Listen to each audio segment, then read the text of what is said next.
Late packages, lost packages, delayed packages, and even packages delivered to the wrong address. Just a few of the many frustrations that continue to grow among the rapidly evolving industry of last mile delivery. How can last mile operators put some of these frustrations behind them? That and so much more on this brand new episode of Delivering the Goods.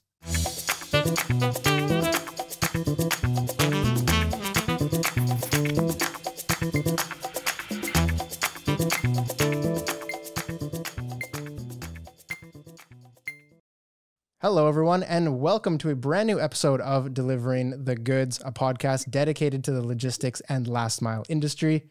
My name is Marc Babin, your host. So excited to have all of you join me for this great talk. And it is a great talk, and I'm so happy that you're joining us. You're going to want to stick around for the full thing. So on this pod, we will be opening the lid on the growing frustrations faced within last mile delivery process, and more importantly, how operators can minimize these frustrations and stand above the rest as a preferred last mile operator, the goal for every logistics company. Now, there are many complexities in this talk, lots of barriers to maneuver around. So of course we need an expert who knows the industry inside and out, and we have gone and done just that. He's a Rethink Retail Top 100 influencer, a fellow podcaster, keynote speaker, and a globally recognized thought leader. Please welcome to the podcast, Gary Newbury. Gary, thank you so much for joining us today. Very excited to have you. It's an honor to have you here with us. And more importantly, I'm looking forward to this discussion. We've had some pre-discussions on this, and it's a fantastic topic. Can't wait to get your insights on a lot of these talks today. So again, thanks for being with us today. Okay, delighted to be here and to share some thoughts, and some of them may be a little bit contrarian to the established way of thinking about the whole area of retail supply chains, and particularly the last mile. So looking forward to getting stuck in and sharing some of those views, and to see how they land with your audience. Absolutely. Let's stir that pot. Looking forward to your talk. I'm looking forward to this one. So let's kick things off, and let's begin the discussion by addressing, of course, that not so secret frustrations that we all deal with when it comes to last mile delivery. If any of us have had a package delivered in the last 2 years, you know what we're talking about. So on that point, do you feel like the majority of these common frustrations, many of which I've just mentioned in the opening, but a lot we know about personally, is that a result of this last 2 years in the pandemic, the exponential growth that we've seen and just putting pressure on operators? Is that literally them just trying to keep up? Or is there more that could have been done by them and to reduce these frustrations by now? Yeah, I think you've hit on, as I say, hit the nail on its head. I think there are three things that are important to think about at this point. The first one is that acceleration you described, the sheer switch of volumes of the categories that people were buying from. Prior to the pandemic, they were doing outside the home category spending, clothes for the office, restaurants and eating out, that kind of thing. All of a sudden, during the lockdown restrictions, people became much more focused on the home. That meant a massive swing in category spending, and also the government was often tipping money at people at a fast rate of knots. The US often gave big checks to people. They went out and kind of wanted to spend that money as a windfall. Yeah, immediately. And the third thing, the most important thing here is, as regards last mile, is the switch of channels from store spending to doing all online. And guess what? These became our favorite friends. Didn't they just? If we hadn't used them before, we found out how to use them. And sometimes we stumbled across Amazon, sometimes we stumbled across our favorite brands, but nonetheless, we were using that at a rate of knots. And that acceleration was of trends that already existed. And here in Canada, we were somewhat behind the eight ball, as they say, but suddenly we went from a representation of about 2 to 3% of e-commerce across the whole of retail to something in the order of about 15. So that's a massive shift.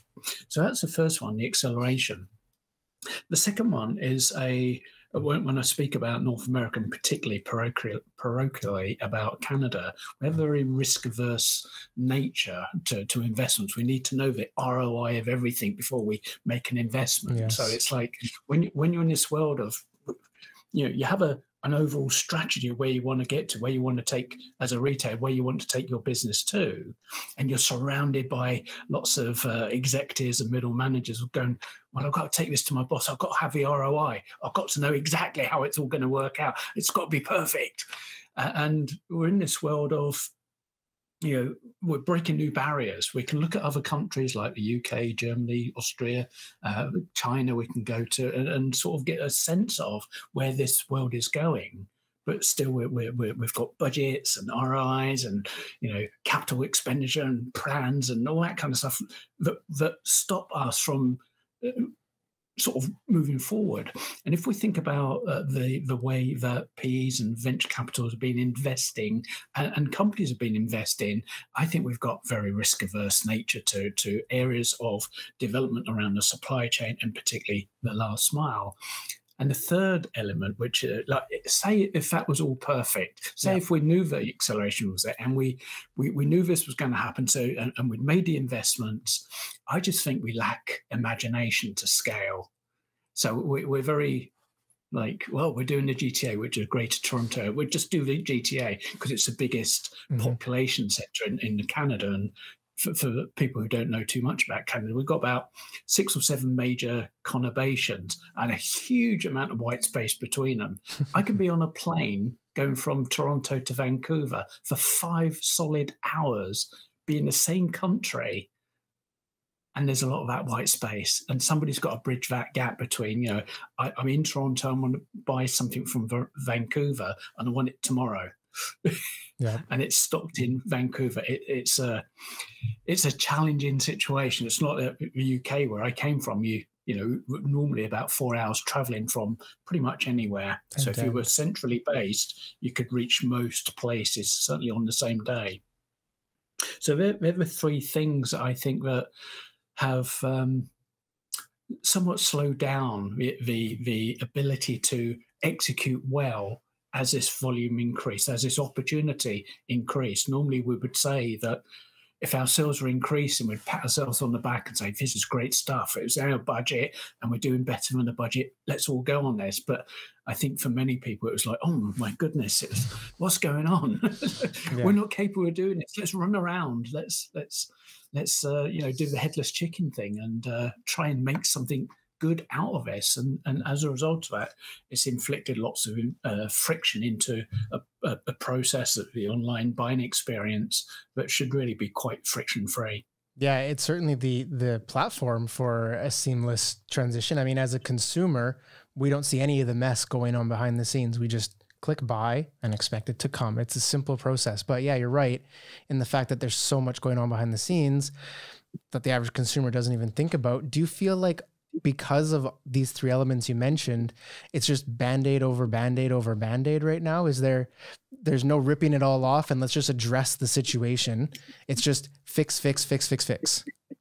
Yeah, it's very incremental. Mm-hmm. There's no big thinking here. There's no being bold, big thinking going on. It's just like, oh, what are they doing? Oh, what's that new demand pattern today? Oh, we need to react to that. How are we going to do that? Oh, let's just run around a bit harder. So it's more of, I typify this as whatever we were doing in 2019, just do more of it. Yeah. Get through it, throw a bit more labor at the problem, or, run a few extra trucks, get some hired trucks, just put drivers in them, just get on with it. Yeah. Not to actually stand back and go, where is our business going? All right, we've picked up this trend. We've got to take a view. Is it going to continue? Is it going to accelerate? Or is it just going to plateau off? Whatever it is. And what capabilities and capacities do we need to build now to make sure that we're ahead of that curve? And maybe we may not be of the size of Amazon and with the huge amount of capital expenditure they've got available to themselves, but we can actually create trends in our marketplace. But the first thing we need to do is flatten out that friction and do a good job of executing our strategy if we have one. Yeah, back to step 1 almost before we jump to step 10. And so obviously there's a lot of frustrations and there's a lot of limitations, like you're saying, whether it's the lack of innovation or just this Band-Aid over Band-Aid problems. And there are, in the last few years especially, been an amazing amount of solutions come to market, whether it's products that are software, hardware, anything under the sun has really come to retailers, to logistics, to last mile operators. I think that's part of the problem is, again, there's too many things going on and it's just oversaturating an already oversaturated problem. Is there an area that last mile operators should be focusing their attention on and really ignore the noise on either side of and just narrow in on one area right now that you feel would benefit them the most in the coming years? Firstly, I think experimentation is great. We need to figure out how, if we have a strategy, let's assume we have one, but and we may not be executing it too brilliantly, but to experiment with different ideas, little drones, Amazon 6 or 7 years ago, maybe longer, came out, we're going to do drones. So everyone thought, we need to do drones. Right, off we go. Not, hey, that's an interesting, let's get a drone and just see what happens, see if we can break it down and decompose that way of approaching the marketplace. But it seems to be that a technology comes up, whether it's a shared user platforms like a gig economy platform like Instacart or these little mobile autonomous little vehicles that run around places like Milton Keynes between certain hours. We all want to kind of jump to that's the solution because we're only thinking about today. That work, right? Grab that, let's do it. Rather than let's just try and exploit what might it look like? Just buy one and try it out. I don't think there's enough attention paid to experimentation. But I think in the wider picture, I think that we need to start working on what the real solutions look like. And that solution may be beyond process systems, infrastructure, even culture and KPIs. It's much more about how do we interact within our ecosystem? How do we collaborate with people that we used to think or have currently thought of as our competitors? And one of my big bugbears for such a long time has been, who is actually going to provide that national platform for small package deliveries? Is it going to be an individual effort by FedEx, UPS, DHL, and all the local players we've got, including a state-sponsored organisation like Canada Post and Purolator, versus Amazon at one extreme? Or do we somehow find a way of collaborating, which means sharing those resources so that we maybe pick up collection from a range of retailers in one area and disperse those into areas and only have one carrier that delivers into local neighborhoods. And I think we're a long way away from that, but I keep having to remind people that if I'm buying on FedEx and it's coming to my doorstep, as I look out my window, I see, the DHL van, the UPS van, the Purolator, the Go Logistics for Amazon and the other white vans all coming down my very leafy boulevard. That is a great opportunity. That's a big risk competitively. We have to be in these neighborhoods to make deliveries. But in fact, it's a great opportunity that to start those conversations to say, how can we work together? Because the customer will benefit if we're able to offer a much more reliable service, much more cost effectively. It benefits the consumer, benefits the retailers. And I just think we're so far away from that conversation, but we need to get to it pretty fast. Yeah, and start at least exploring it. And like you said, maybe we are a bit further away because the incentive for them, that hasn't even been worked out as far as I know. Like there's so many complexities in that part alone, but maybe they should start looking at it, and your thoughts on this as well, but start looking at it solely or primarily as a customer experience point of view now that it's an oversaturated market. Yeah. If we, I'm a regular shop on Amazon and I don't actually see the driver because it's all contactless. And I get to find out when I check on my tracking screen that they've actually delivered it with a nice photograph. So, I kind of know it's there. So at one level, unless you're going across the threshold, so you deliver it inside the home as opposed to the porch, I used to think it really mattered that the truck turned up with livery, from Sears, from wherever it might be, and the driver was carefully liveried and had the Sears paperwork. Everything was, you had a Sears experience. And I think that may apply in the luxury end of the market, but when it's general good, general merchandise, and the fact that we're doing it contactless, it really doesn't matter who does it. Yeah, you don't see the guy show up. Is my experience of the process by which I place my order and I get updated until the point that it's delivered to my porch, and how that works. I think that for me is a missing piece. Amazon do a reasonable job of that, but I still have to check on my track package or whatever the thing is to find out, it's delivered. So don't ring my bell. Yeah, that real-time transparency. I love that. So I think that organizations, retailers, other businesses supplying consumers need to do they need to really think about it from a consumer point of view. If I'm not going to ring the bell to tell you it's there, how am I going to give you visibility? And how, if it's something valuable, how do I reduce my risk of porch piracy? By making sure that I'm giving the customer every opportunity to know it's on its way between these windows. And as I approach the area, it becomes much more refined, so that, it might be between 1 and 2 when we start the day. And by the time I get there, it's at 1:31 because I've delivered it.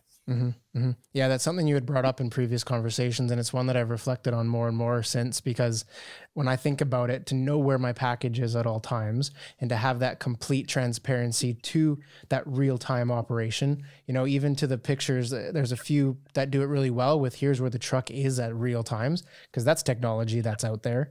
It doesn't have to be expensive, off-the-shelf solutions that can do that, of course. But as a consumer, I get the confidence that I know where it is going to be at what time, because guess what? I'm not sitting by the door 24 hours a day waiting for you to get there. I'm at work, at the shops, wherever. I'd love to be at the shop, say my package is going to be there. It looks like 2 hours. I know I can plan to be there at that time. So as a consumer, that's vital. And a delivery person that can do that would influence where I shop. Because if I had that as a last mile operator, say shop XYZ uses this delivery company, and I know they provide that service, I'm incentivized to use them. So I can see it being vitally important from your perspective, though, on the logistics side and on the operations side.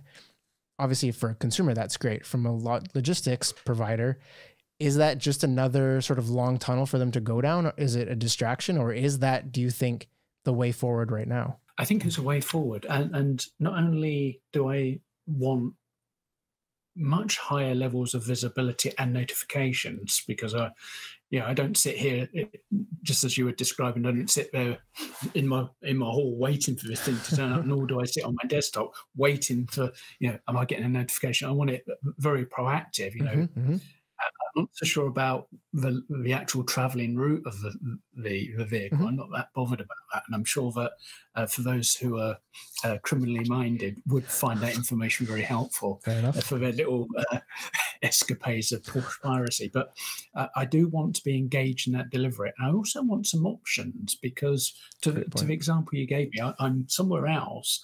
They told me it between 1 and 2, but I've been distracted. I've had to pop to somewhere for an urgent thing, and I want to, in the last few moments, be able to tell the driver through the app to put it somewhere else, to give it to a neighbour, or to bring it to me somewhere else. I want, it would be almost a frictionless experience to have all that level of visibility, but it would now add value if I could actually displace this delivery to a different location.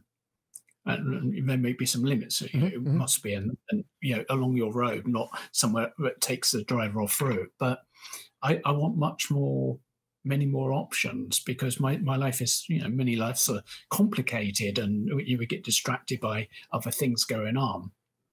And the other thing is, not only am I impressed by a place the order and it could be here the same day, but maybe I place the order and I want to define when I want to receive it in terms of which day. I mean, Amazon, you have this 1 day, 2 day thing, and it can be very annoying that, tomorrow I'm away I'm going to be away all day, and I don't want them delivering something which is going to be on my porch all day. I want it the next day, and their systems do work. That they release their product to the network to distribute. They can just delay it by a day.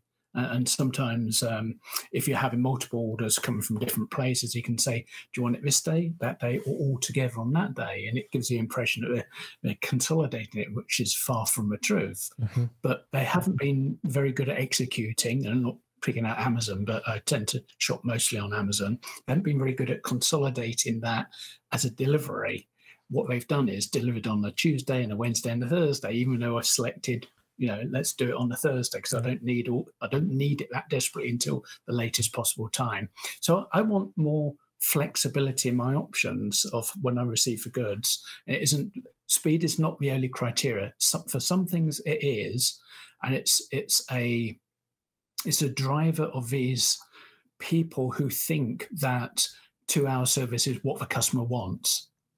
Like the solutions of Instacart and Uber Eats and things like that, DoorDash, are all sort of geared up to being able to rush it to your door. Well, that's fine if it rushes to your door. You bring it in and put it in your haul for the next 2 days before you get to it. Well, there's been a lot of energy sort of burnt on that to just to tick a box. And I think that as we increasingly get more and more conscious of the impact on our environments, I think more and more people will start to say, look, I kind of have the need now in terms of the development of that need, but I'm quite happy to receive it at the weekend, as long as you do it reliably and you keep me informed as to, how you're doing that. Yeah, that's the biggest part of, I think, that whole part is the engagement factor. And I think that's where the big gap is right now, because you're right, there are solutions, but you have to go on there and select it. And it's that big of a pain. What's my account, blah, blah, blah. If there was an opportunity to engage with the delivery and say, I'm not here, maybe drop it off at the pickup station or 1 hour later, or some type of engagement with it in real time. And I guess, and your thoughts on this just quickly, but maybe that's where looking at more agile solutions, all-in-one type systems, is where that can begin, because you're not talking about needing all this new hardware or software. It can be, say, from a mobile device, on their smartphone or something like this, something that just integrates in to have that engagement experience. Yeah, there are, I remember, I think it was last year that somebody came out and said that we can get it to you in 15 minutes. Wherever you are broadly in this area. So people were saying, oh, I fancy having an ice cream. Sort of trivial example, I fancy having an ice cream. I'm in Central Park by this location. And they would use the GPS coordinates of your phone to send that to the courier to actually meet you, which wasn't a residential address. So there's bits of the puzzle arriving. Yeah. But it's not necessarily being brought together. So you've got these massive, highly intellectual bits of tech, people writing code, theorizing about how this is all going to fit together. But we're only seeing one just as retailers are tending to operate on a day-to-day tactical basis. You've got almost the same equivalents in the technology area, where they're looking at a today problem rather than a much wider problem of how is this world developing? How do we get speed into this? How do we do this environmentally friendly? And how do we allow the customer to actually feel that they've got some choices here and they're actually managing the process, because they are managing the process, but we're just not giving them the tools necessary as a completed bundle for them to do that. Yeah, lots of puzzle pieces scattered around, but no one's brought those puzzle pieces to the market yet, or as a solution for them to do. You're right. And I think that's where that self-reflection for the operators comes in, because they can begin that process rather than just chasing the puzzle pieces all over the place. If you'll stick with that metaphor, that's a really nice thought. I love that. So I'd love to, we've spoken at length here about the different ways operators can go. I'd love to touch on, as a great way to wrap it up, where they should not be looking, the black holes of the solutions market and of all these puzzle pieces for the coming years, for what you see coming in trends. Where is the place that operators need to just ignore and not even look at right now? Yeah, I think Amazon are great at experimenting and then saying, oh, look at this great idea, everybody. I'm sure they've got a strategy of distraction because they know retailers are just so single-minded about today. I think in terms of things that operators should avoid, well, let me stand back from this. Within the UK, I was an interim manager, and I ran an organisation called Home Delivery Network on the I would say the uglies and heavy side, the two-man operation. And I came to Canada being a very strong assets person, and I think it implied in this is where I'm going to go on this. And it was only recently I was talking to another guy who was running a shared, a gig economy firm, and we had it was in almost a keynote speech thing, and we were going backwards and forwards on Zoom in that forum. And it suddenly occurred to me is I can't actually get to same day. I certainly can't get to 2-hour service if I'm owning trucks, unless I have a lot of trucks.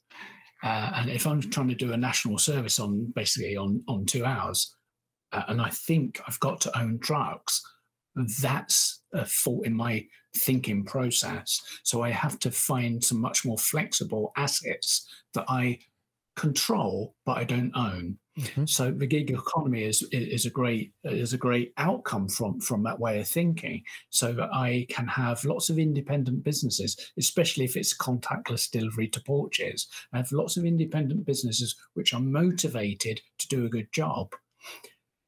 My blind spot, or the blind spot I would ask people to consider is, do you need to own your own assets? Do you need to run your own trucks if you're a retailer?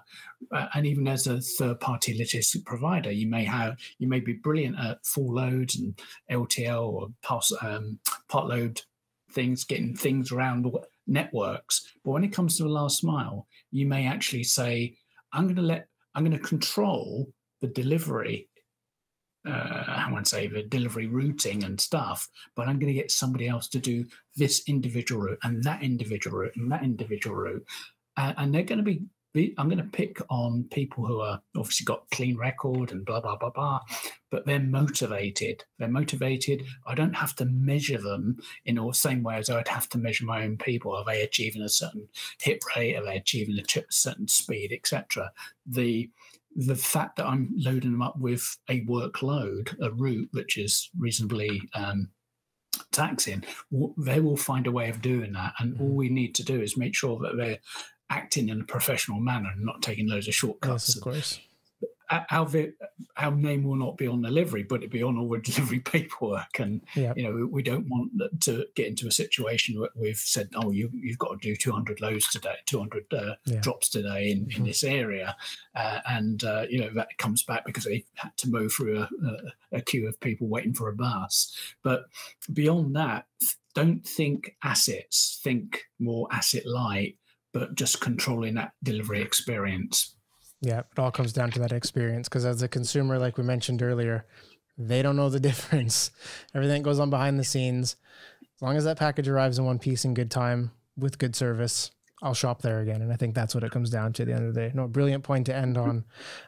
Really brings it full circle. So it's fantastic. Gary, thank you so very much for this talk. Lots to take in. I've made lots of notes.